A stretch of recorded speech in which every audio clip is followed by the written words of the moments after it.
आज उमेदवारी अर्ज भरला जाणार आहे आणि त्यासाठी आता शिवसेनेचे सर्व जे आमदार असतील यासोबतच पदाधिकारी असतील ते दक्षिण मुंबईत दाखल व्हायला सुरुवात झालेली आहे। आमदार अजय चौधरी आपल्या सोबत आहेत। काय सांगाल, यावर्षी हॅट्रिक साधणार का? 100% त्याच्यामध्ये काय दुमत नाही, आमचं पण नाही आणि जनतेचं पण नाही। कारण अरविंद सावंत साहेबांनी जे काय 10 वर्षामध्ये या मुंबईतले असतील, देशाचे असतील, महाराष्ट्राचे असतील प्रश्न ज्या पोटतिडकीने संसदेमध्ये मांडले ते आजपर्यंत कुठल्याही खासदारांनी मुंबईतल्या मांडले नाही। आणि सावंत साहेबांच्या त्या अमोघ वक्तृत्वाने त्यांनी ज्याप्रमाणे संसदेमध्ये विविध विषयांना हात घातला, मग ते काश्मीरपासून कन्याकुमारीपर्यंत असेल, चांद्यापासून बांद्यापर्यंत असतील, वेगवेगळ्या प्रश्नांवर सातत्याने आग्रह भूमिका त्यांनी मांडली।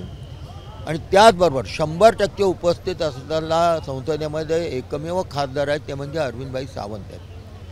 म्हणजे उपस्थिती तर आहेत परंतु प्रश्नांची जाण देखील आहे। आणि असा हा कडवट शिवसैनिक खासदार म्हणून त्यांनी जे काय काम केलेलं आहे, मतदारसंघामध्ये जे काम केलेलं आहे, त्यामुळे पुन्हा एकदा तिसऱ्यांदा या मतदारसंघातील जनता त्यांना संधी दिल्याशिवाय राहणार नाही। आणि ह्याची जाणीव गद्दारांना पण आहे, भारतीय जनता पक्षाला पण आहे। म्हणून आत्तापर्यंत त्यांच्या विरोधात उमेदवार कोण द्यायचा याचा खल चालू आहे। अनेक सर्वे काढतायत, सर्वे पाहतायत, त्यांना स्वतःची गॅरंटी नाही आहे की अरविंद सावंत साहेब यांच्याबरोबर लढत देणारा आपल्याकडे उमेदवार कोण टाकायचा। या द्विधा मनस्थितीमध्ये त्या आहेत। आम्ही प्रचारामध्ये आघाडी घेतली आहे, जनसंवादामध्ये आघाडी घेतली आहे आणि त्यांनी खोटं बोलण्यामध्ये आघाडी घेतली आहे। त्यामुळे मला वाटते की इथली जनता पुन्हा एकदा अरविंद सावंतांना नेतृत्व करण्याची संधी लोकसभेतली देईल। किती लीड मिळेल त्यांना? तरी पण 2 लाखाच्या लीडने अरविंद सावंत साहेब निवडून येतील असं आम्हाला सगळ्यांना वाटतं। राहुल शेवाळे असं म्हणतात की 2 महिने काय 2 वर्ष आधी जरी त्यांची उमेदवारी जाहीर झाली असती तरी ते निवडून येणार नाहीत, कारण ते मतदारसंघातच फिरलेले नाही। कोण राहुल शेवाळे? ते स्टँडिंग कमिटीचे चेअरमन राहुल नार्वेकर। राहुल नार्वेकर पहिला सांगा, त्यांना पहिला उमेदवारीचा घोषित करा।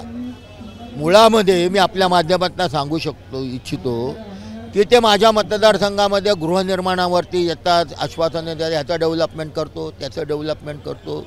आता BDD चाळ, BPT, आमच्या BPTच्या जागेवर शिवडी BDD चाळ आहे।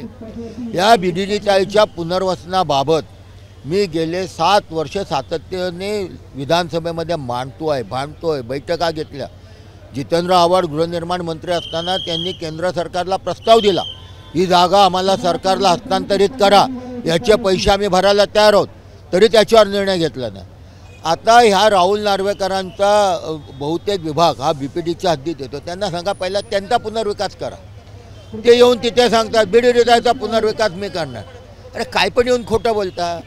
तुमचा 60%पेक्षा जास्त भाग हा BPTच्या हद्दीमध्ये येतो, ते करा ना। ते बिचारे मच्छीमार कॉलनी आहे, त्याच्यासोबत बधवार पार्क आहे, त्याच्यासोबत ससून डॉक आहे, गीतानगर आहे, आंबेडकर नगर आहे, ससून डॉकच्या बाजूला दुसरी मच्छीमार कॉलनी आहे। पहिला ते करा, तिथे फिरा, लोक अंगावर येतात त्यांच्या। त्यामुळे ते काही येतं खोटं बोलणार त्यांचा धंदा आहे। त्यांनी सांगतात म्हाडा इमारतीचा पुनर्विकास करणार। माझं चॅलेंज आहे, या मुंबईतल्या 388 म्हाडा इमारतीच्या पुनर्विकासाचं जे धोरण आहे ते धोरण आखण्याकरता मी प्रचंड प्रयत्न केले आहेत। इतकंच नव्हे, ते जे काय नोटिफिकेशन निघाले आहे त्या नोटिफिकेशनच्या सरकारच्या त्या 3ऱ्या पेजवरती अजय चौधरींचं नाव आहे। तुम्ही एकही शब्द बोललात नाही पुनर्विकासाच्या बाबत, एकही शब्दाने सरकारला भाग पाडलंच नाही। आणि आता मतं पाहिजेत म्हणून लोकांकडे खोटं नाटं येऊन बोलताय। लोकांना सगळं माहीत आहे।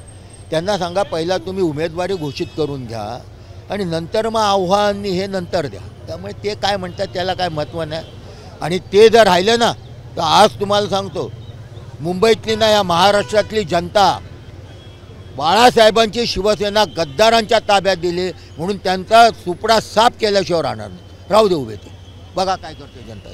अमोल कीर्तईकरांना ईडीच्या चौकशीला सामोरं जावं लागलं। आता MK मडवी जे तुमचे नगरसेवक आहेत नवी मुंबईतले, त्यांना रश्मी ठाकरेंची 2 दिवसांपूर्वी सभा घेतली नवी मुंबईत आणि त्याच रात्री त्यांना अटक झाली।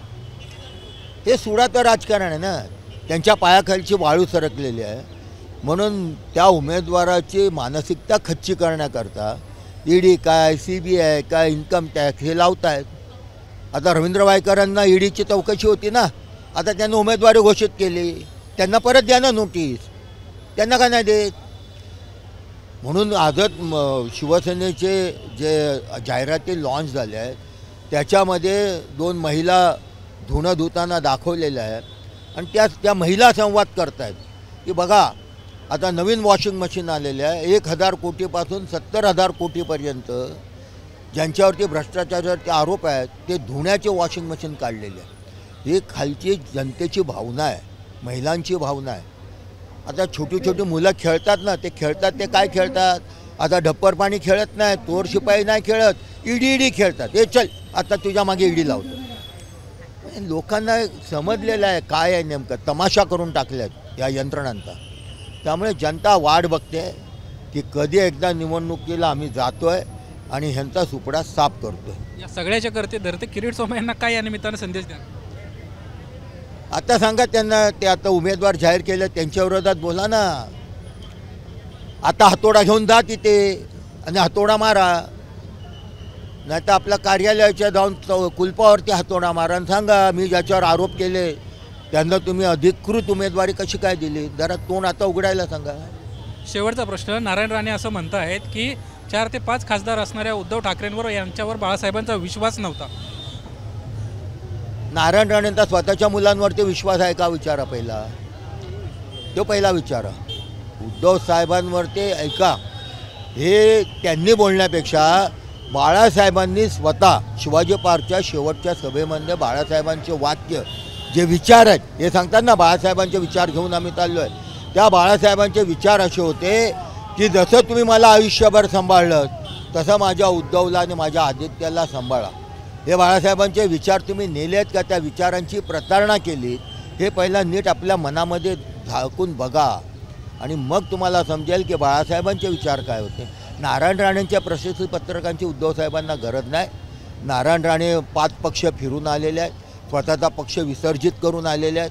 त्यामुळे उद्धवसाहेब आपला पक्ष ताकदीने लढत आहेत आणि आम्ही विजय मिळवल्याशिवाय राहणार नाही. धन्यवाद सर आमच्याशी बातचीत केल्याबद्दल. या निवडणुकीमध्ये उद्धव ठाकरेंचे जे सर्व उमेदवार आहेत ते विजय मिळवल्याशिवाय राहणार नाही अशा पद्धतीची आशा या निमित्तानं अजय चौधरींनं व्यक्त केली आहे. कॅमेरामन अरविंद वारगेसह निलेश बुदावले, ABP माझा, मुंबई. ABP माझा, उघडा डोळे बघा नीट.